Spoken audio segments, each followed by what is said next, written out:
Welcome everyone to this wonderful day and to this first session when we will have the chance to learn more about Rachel Mann's latest book. Now, the thing about Rachel Mann is she is everything. She's a philosopher, having once worked in the philosophy department at Lancaster.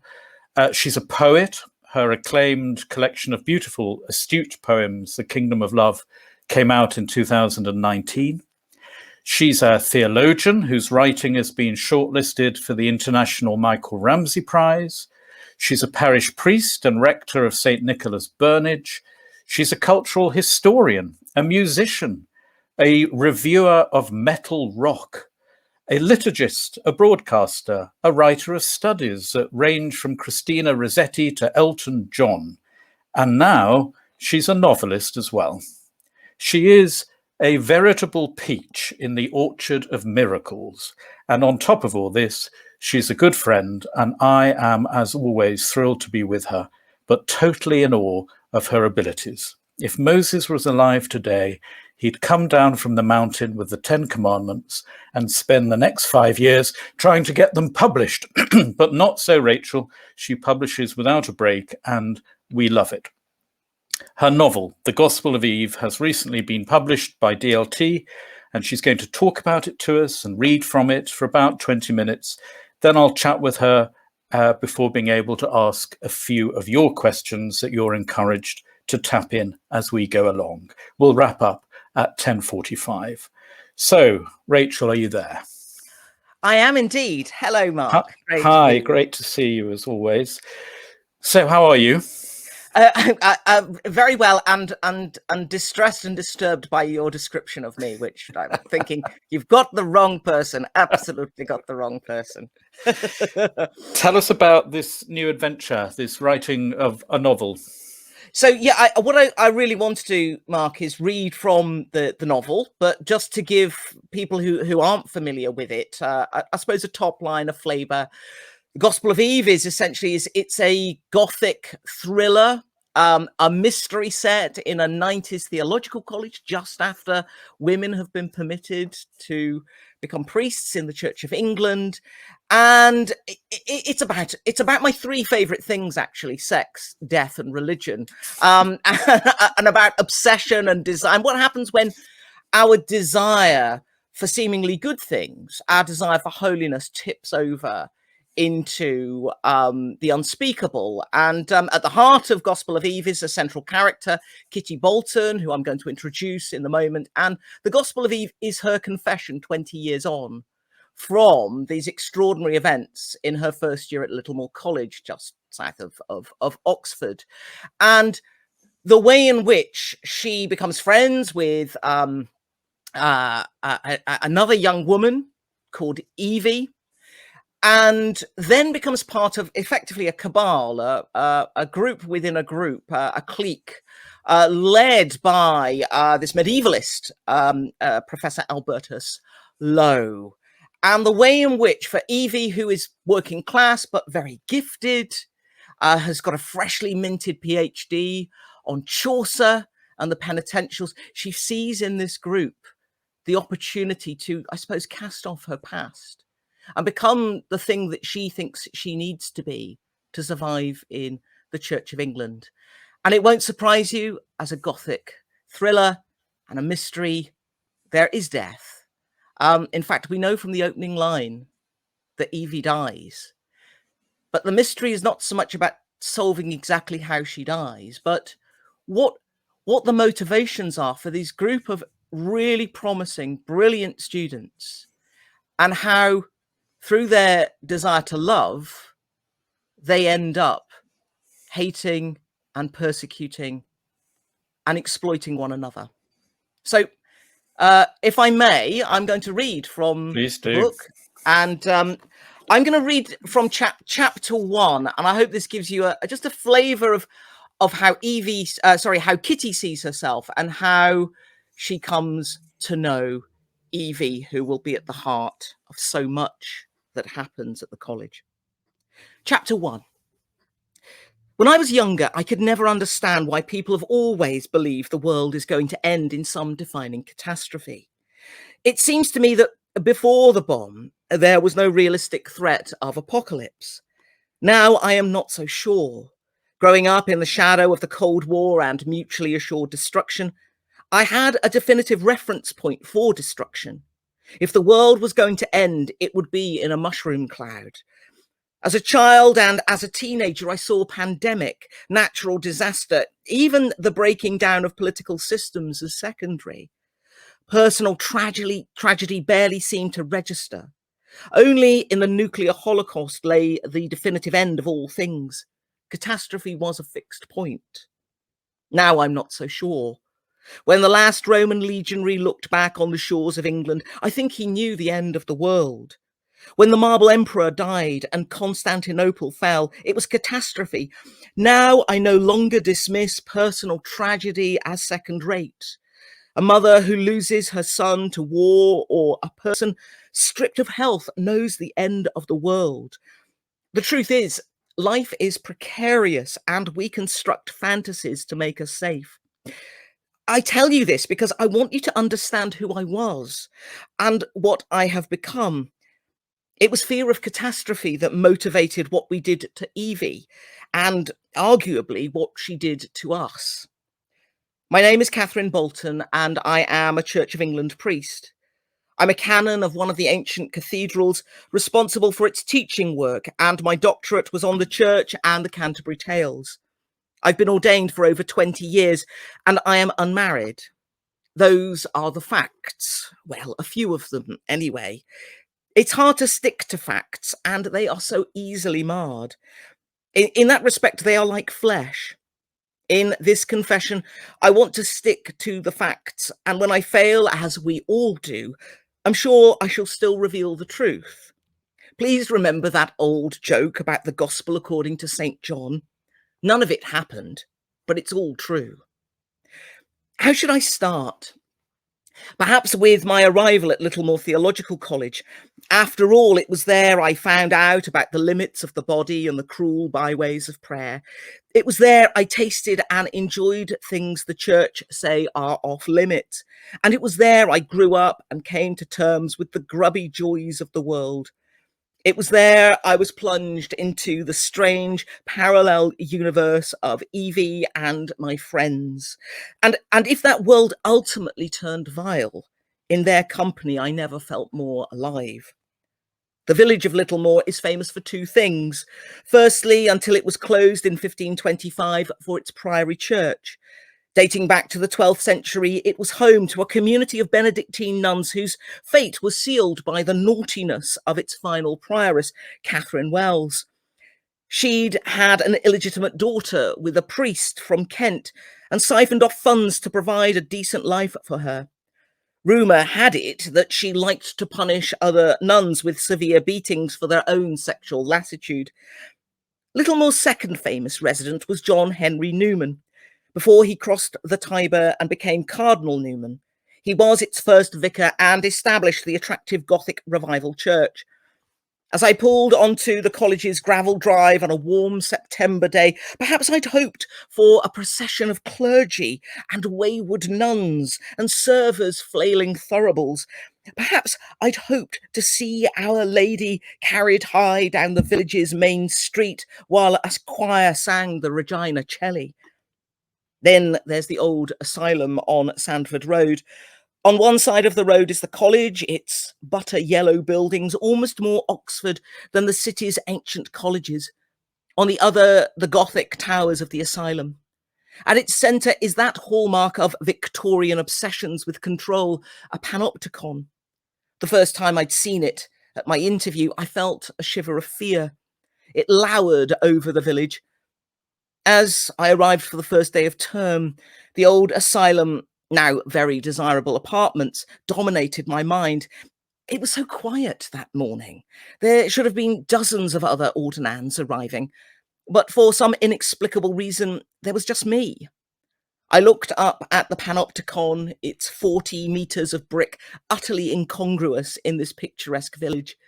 Its single pillar topped with a 360-degree observation platform made me want to throw my bag back in the boot of my car and drive off. Settling into college life, however, was in many ways hardly problematic. By the time I arrived at Littlemore, I was a hardened student. I'd taken a first in medieval history and English at Manchester, as well as a PhD in medieval history at Lancaster. I was 24, and if it had not been for a crisis that had led me to faith and a call to ordained ministry, I was launched on a promising academic career. Years of study had made me almost hopelessly institutionalized, and even now, decades on from university, years do not begin in January but September.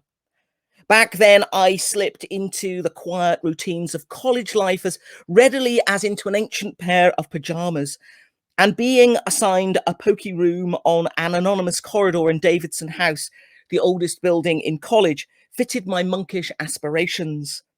My door had those old-fashioned slots for your name, and some efficient administrator had already slipped my details into it, handwritten in copperplate. That door, however, never fit properly. It had a 2-centimetre gap between its bottom edge and the floor, and in my 3 years in college, despite constant complaints, the handyman never replaced it. But that little room, with its ancient single bed, scuffed desk, and squeaky angle poise lamp, with its far too few shelves, as if one were a child at boarding school rather than a widely read adult, was home. I knew it the moment I stepped inside and saw the dust motes rising and falling and the light streaming through the sash window. I went and looked down into the small quad formed by the 4 main college buildings. At its centre, a single oak that I later found out was older than the college. Everyone called it Lord Quercus, and in the spring, students would touch a knot in the wood 4 feet up from the ground for luck ahead of exams. When I saw it first, its leaves were already beginning to turn golden. I smiled. I might even have cried. I stood there for a long time, enjoying the quiet, lost in thought, until I heard a loud rap on the door. What should I tell you about those first magical days? Should I tell you about the long bicycle rides Evie and I took out through Newnham Courtney and Little Bolton just to have a few hours alone? All that time we cycled out to Garsington to gawk at Lady Ottoline Morell's old home, and how I wittered on about the Manor's land, how the Manor's land had once been owned by Geoffrey Chaucer's son. Should I speak of how we sat out on the lawns under the stars, drinking ginger wine, talking about medieval attitudes to sex? I daren't. You'd only laugh at me and mistake me for some callow undergrad. Yet of those warm days of early autumn, that's what I go back to most often now. Does it matter if memory adds layers of sentiment?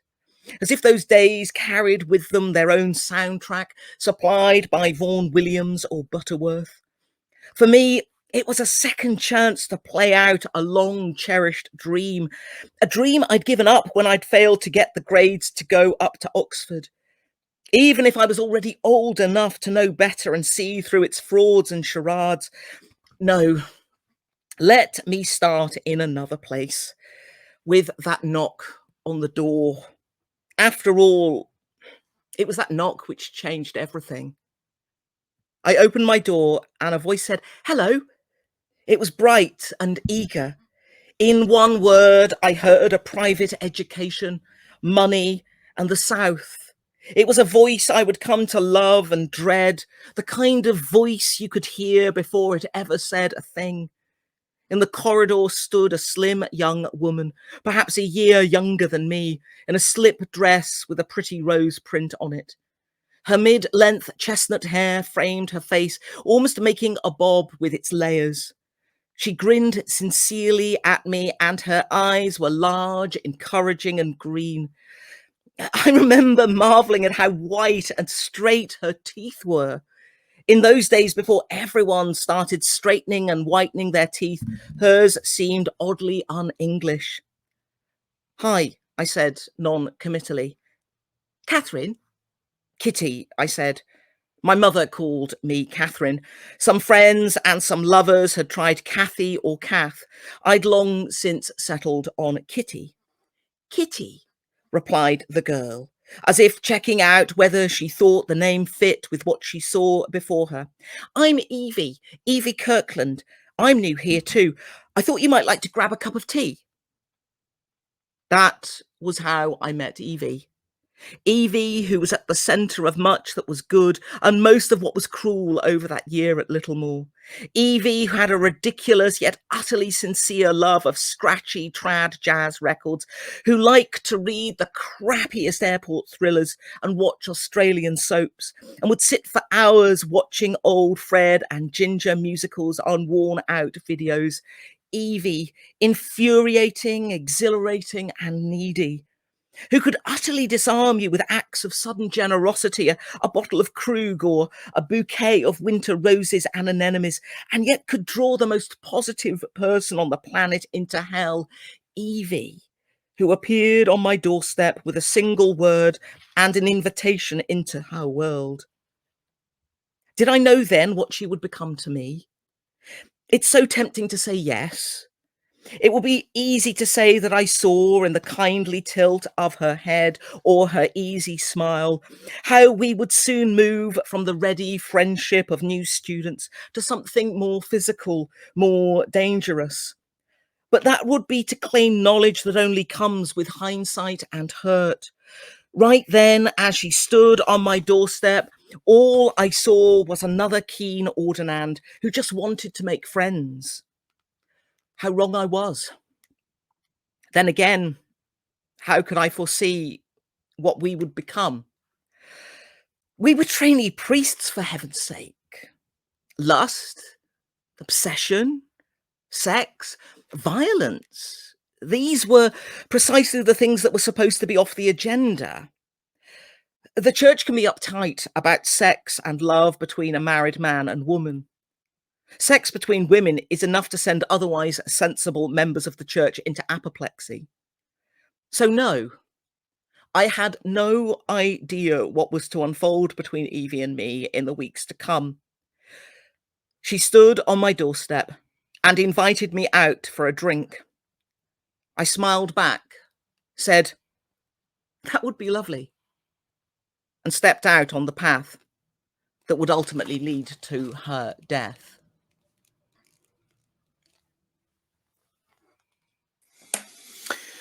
Well, that's fantastic, Rachel. Thank you so much. And I can almost feel people reaching over to order the book straight away. It's been called Dan Brown on steroids. What do you think they meant by that? I think what they meant was two or three things. Certainly that it is unafraid to be a thriller. I may be a reasonably respectable poet, and I'm certainly a serious poet, but I have a tattoo on my arm that translates as "Know Yourself," and I know that at heart I'm a lover of thrillers, and that my gift as a novelist is going to be about pace and energy and intrigue. And whatever we think about Dan Brown, he's a page turner. I think the steroids bit is about the way in which I dare to, I suppose, generate ideas. So, Dan Brown gets obsessed with secrets and things like the Da Vinci Code and hidden books. And the truth is that the Gospel of Eve has lots of that stuff going on. These people in the novel become obsessed about ancient books. It's probably not surprising if they're interested in the medieval. But what I want to do is flesh that out into a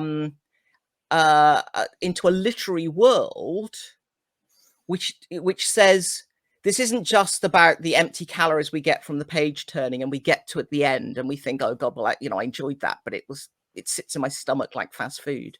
At the end, one's left thinking, gosh, this woman has created a medieval world in which we can inhabit. Because I think that's the thing, Mark, is that it will come as no surprise as a theologian and as a certainly as a failed philosopher, but a philosopher nonetheless, that ideas matter to me. And so this idea of what did we lose through the wonders of the Reformation? And these people are obsessed with getting back behind the Reformation to a kind of lost visual cultural world that's full of riches, but also full of terrors too. Mm. I'm going to encourage people to put up their questions, and while they're doing that, I'm just going to ask a couple of mine, if I may. It's been said that what people call a nightmare, a writer calls a plot. And I just wonder what your take is now on what you've been writing about. So the church of the 90s, theological colleges, the state of the Church of England, the sort of people who are drawn to it. I mean, as you've immersed yourself in writing this, what have you learned? What have you come out with? Gosh. Well, I'm more convinced by an aphorism which my rather pithy training incumbent shared with me many years ago. I don't know if he came up with it, but essentially the church attracts the very worst and the very best. And in one sense, that's quite a banal statement, but there's a truth to it. And I'm more convinced, having immersed myself in this world, and as someone who I suppose still has one foot occasionally in certain elements of current theological education, is that the church presents a space where it does remain possible for deeply flawed, fractured, sometimes profoundly damaged human beings to grow just a little more into the likeness of Christ. And that possibility, that adventure of faith, as it were, is absolutely available. But there is something, and I'm speaking now of into my own broken soul. There is something about the imaginary of the church which feels like escape too. And when I reflect on my own time at theological college, when I reflect on the world of the 90s, and actually some of the scandals and the violences that continue to be inflicted in the church, there is a space within the church for the very worst of ourselves to be given reign. And what's very, this is a nightmare book in the sense that I take an idea around obsession and I try and push it to its ultimate degree. And I don't think this is something that actually happens in theological colleges. You'll have to read the book to find out exactly what happens, of course. But hey, hasn't the independent investigation into child sexual abuse, or the ongoing investigations into the Ewan camps, revealed that the wicked seek to exercise power where and where they can, and sometimes these small closed communities, defined by deference and obedience, provide a theatre for violence. I often wonder whether, the best parts of us are the parts that are flying very close to a flame, so that the fact that we're dancing around it makes it the best part of us, but also overnight you could scorch and drop. I often think that about some of the, what I might call the most imaginative, interesting clergy I meet. Is I often feel they're dancing around some flame or other. And you and me both, darling. well, I think yours is a bonfire. Yeah, go on. Well, lots of questions coming in, so I don't want to stop those coming to you. There's a first question here about the sort of autobiographical nature of the first novel. Robert is asking, how much of the novel is Rachel Mann?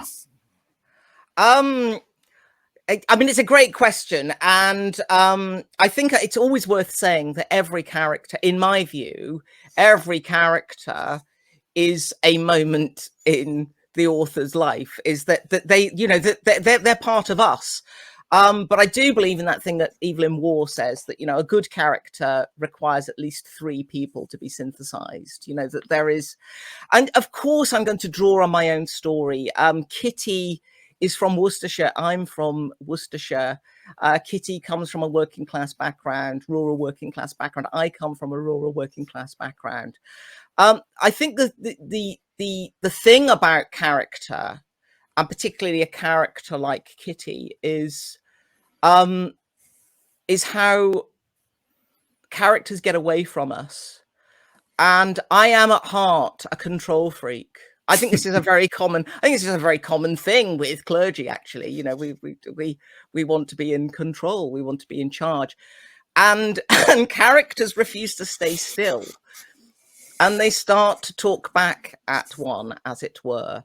So, I think autobiography is going to be unavoidable, but actually, if this is going to be a decent novel, and I think it's certainly a decent genre novel, it requires the characters to get away from you. And I think that's precisely what happens. Evie is both brighter, more capable, and I think a little bit more so self-loathing than I could ever be. And I'm pretty good at self-loathing, so. I mean, autobiography is a wonderful vehicle for telling the truth about other people, of course. Well, absolutely. And in fact, in a sense, that's, I mean, isn't that the fundamental role of autobiography? So there's a question here about, well, sex is coming up, if I can put it that way. You mentioned right at the beginning, sex, death, and religion. A couple of questions here. One saying, what's the essence of the link? What's the essence of the link between spirituality and sexuality? And then Diana's asking, how difficult was it to combine your duties as a priest with your interests as a novelist, writing about sex, death, and religion? I suppose, the essence of the link for me is about losing oneself. Death is the ultimate self-emptying, to be pompous about it. There's no coming back from that. And religion, certainly Christian religion, is about letting go of oneself. It's those who seek to save their lives will lose it, those who lose their lives for my sake.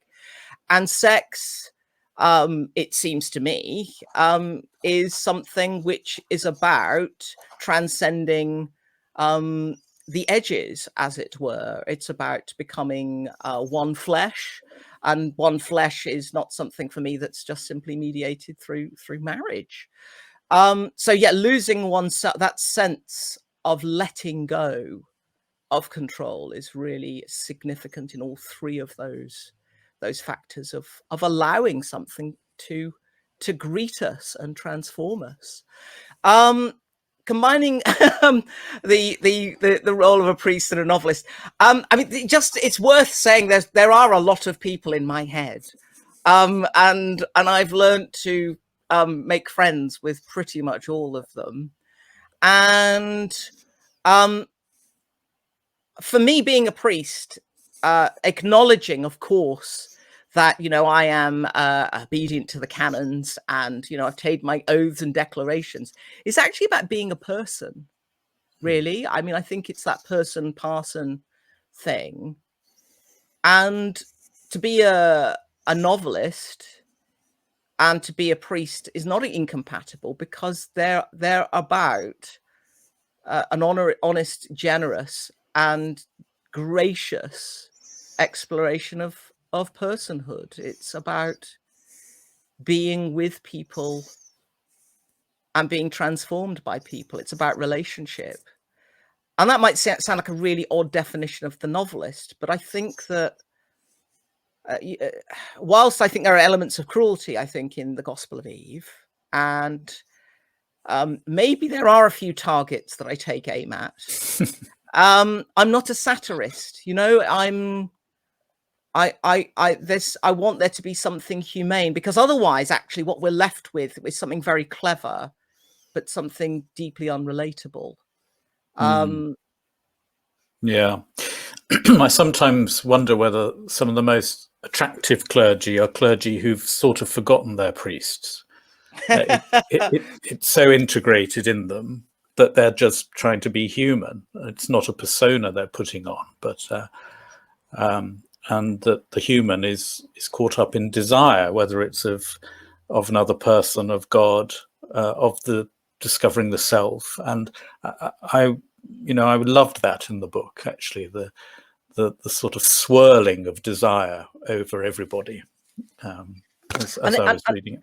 And I think one of the tragedies, if I'm going to make some grand statement about the church, I think one of the tragedies so often in the church is that we do not treat well with desire.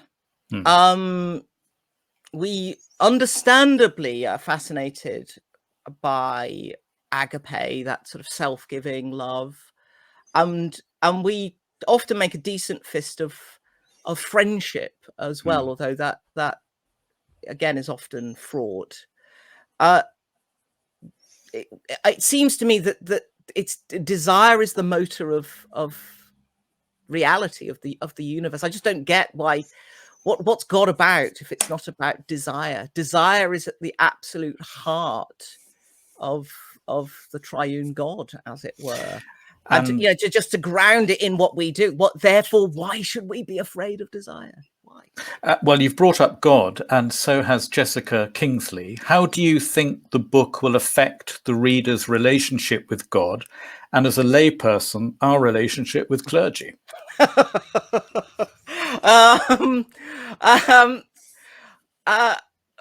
I hope. Let's start with the second part: relationship with clergy.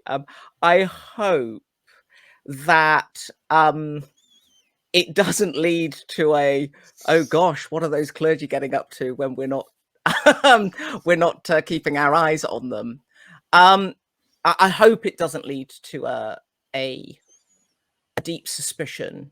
But what I hope it does, actually, and this is where it brings the God and the clergy thing together, is that it generates a deeper generosity, that it enables us to shatter some of our stereotypes about clergy, and actually, dare I say it, about God, certainly as God is known in the Church of England, that it's not that this is some sort of celebration of the absolute naughtiness of clergy, but how often have clergy found? I've certainly found this. I suspect you found this, Mark. That the clergy find themselves ending up on a pedestal that seems, it's not even that it's a three-legged stool. It's kind of basically there's two legs on it, and there's a bit of string holding up the other side, and that actually a lot of lay people want to come along and just cut that string and say, "Ha ha! Now we've thrown you down off this pedestal we forced you to be on." And so I hope there's a sort of humanizing element in the relationship. Now, that's not about sort of bringing God down off their pedestal either. But I think at its best, the novel will invite people to treat with a God who, certainly as we find him in this life, is going to get refracted through all sorts of dubious principles, rules, and desires. And maybe we get a little bit liberated from that through reading the novel. Can I just ask a question, I think, that's come from Paul Hutchinson? To what extent, if at all, does the secular discipline of psychiatry, represented by the asylum across the road, intrude upon the college narrative? Well, thank you so much for drawing attention to the asylum and the panopticon. It would be giving too much away, I think, to explore in too much detail how that secular discipline intrudes into the narrative. I think I want to say this, that for those of you who like the Gothic, and I appreciate it's probably it's a bit of an old-fashioned form for many people. The existence of the asylum, the panopticon, is there as a kind of little note, a pointer to say, you are in the realm of the Gothic here.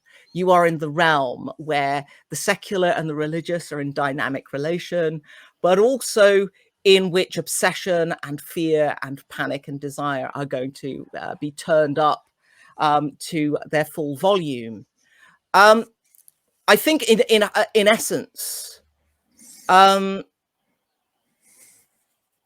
think I can say this, that the psychiatric, the limit of sense, the inner narrative, the way in which people see themselves and may not match up with reality is at the heart of what's going on. And maybe there is a me exploring my own process here, and always asking that question, which I think religious people should dare to ask, is it makes a lot of sense to us to talk about God and faith and religion, but are we just a little mad?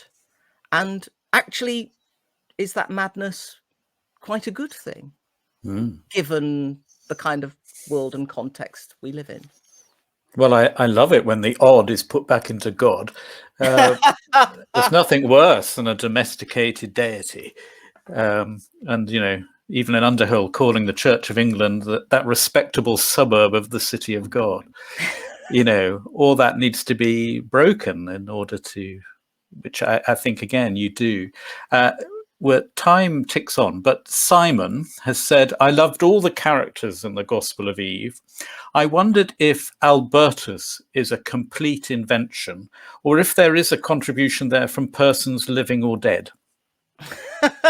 I mean, if those persons are living, I think that discretion is the better part. If you understand my meaning. Albertus draws on one or two people I have known, maybe even one or two people who have tutored me along the way.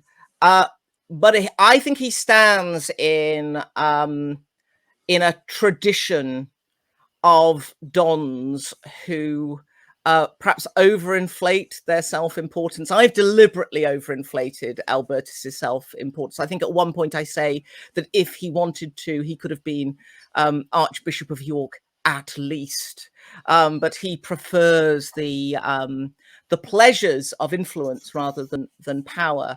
And I mean, certainly in the background of that are characters like Sillery from Anthony Pole's A Dance to the Music of Time.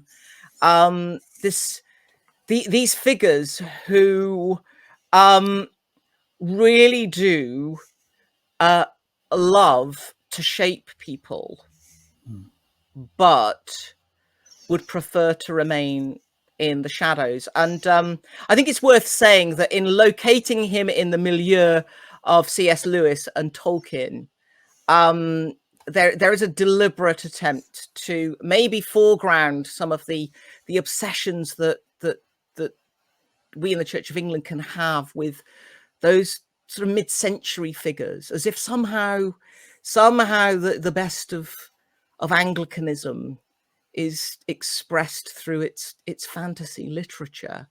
And of course, Lowe is someone who simultaneously loves to feel the charge of being close to the Inklings, but at the same time thinks of them as pompous and self-important, and again, therefore cannot see himself clearly. You mentioned just then the word obsession, and Carol Kidd has asked, to what extent do you equate obsession with sin? Oh my goodness. I think I'm, I almost want to say time out. Can I go and process that?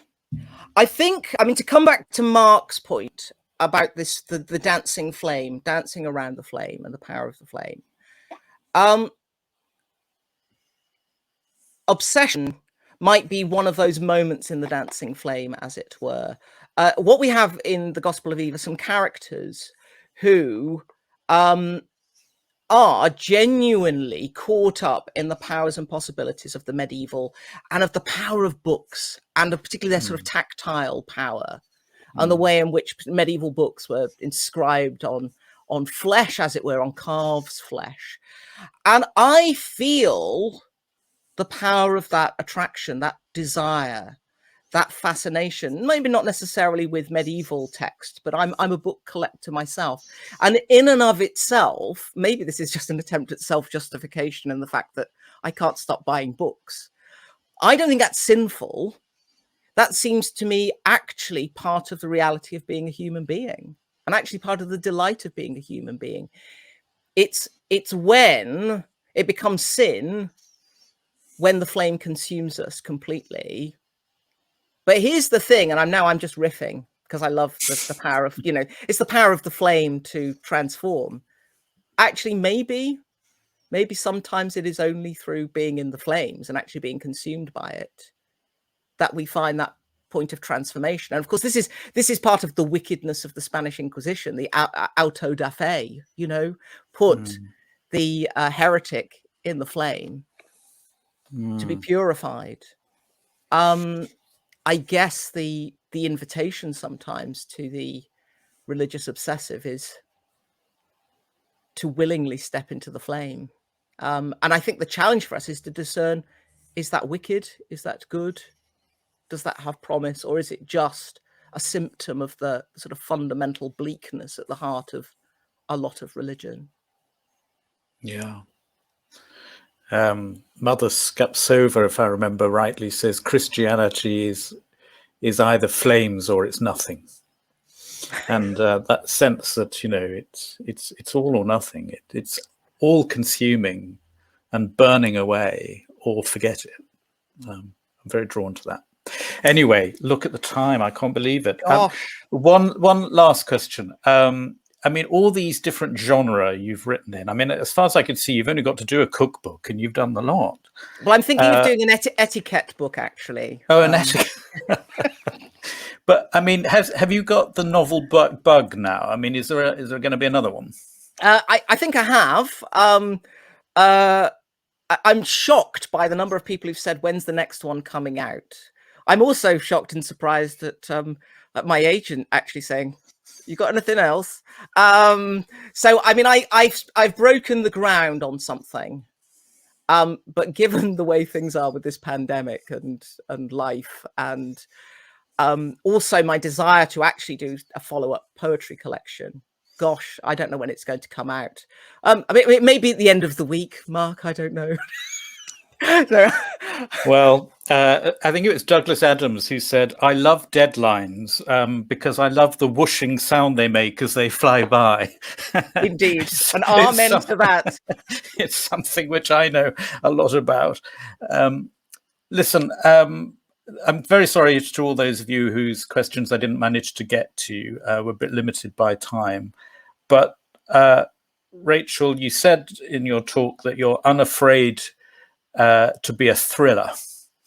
You like thrillers, and listening to you are thrilling, and you remind me always of one of those sort of Wunder cabinets that every posh house used to have, where you open up and there's all these extraordinary, beautiful bits of bits and pieces from all over the world to take us to foreign lands in our minds. And you are a beautiful writer, and I hope that people listening to you today are excited to go and buy the book, because it's very much worth it. So thank you on our behalf today.